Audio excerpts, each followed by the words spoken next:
En Ardèche, on faisait de la pâte à sel, on ne regardait pas des séries.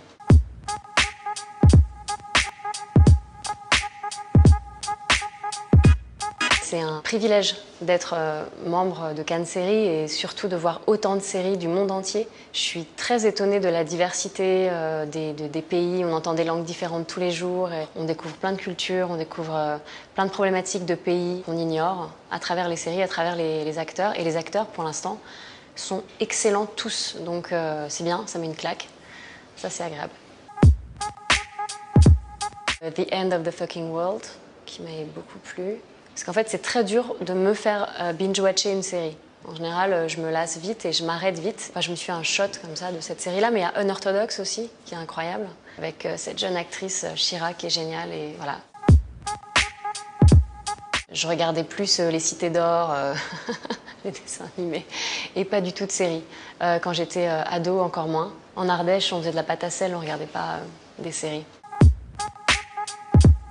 Je rêverais de rencontrer celui qui joue Sheldon Cooper dans The Big Bang Theory. Mais des fois, j'ai envie d'être lui, tellement qu'il est drôle. Ouais, mais j'ai pas envie d'en parler parce que je veux pas qu'on sache qu'elle est en train de se préparer. C'est encore au stade de développement, c'est Three Body Problems.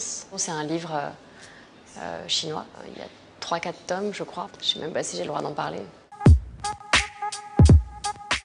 Alors en fait, c'est lui qui regarde les séries.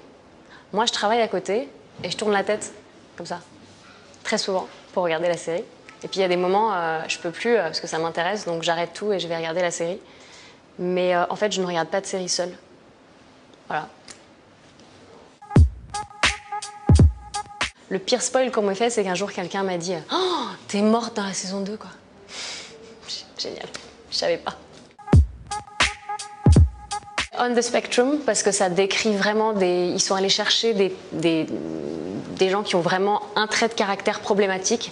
Ça donne des situations complètement loufoques et je trouve qu'il n'y a aucune série qui vraiment fait ça en allant chercher l'âme humaine et à quel endroit ça te débloque en fait et à quel moment on n'est pas normal ou est-ce qu'on est normal et quand on sort de cette normalité-là. Ça, c'est vraiment très intéressant. On the Spectrum.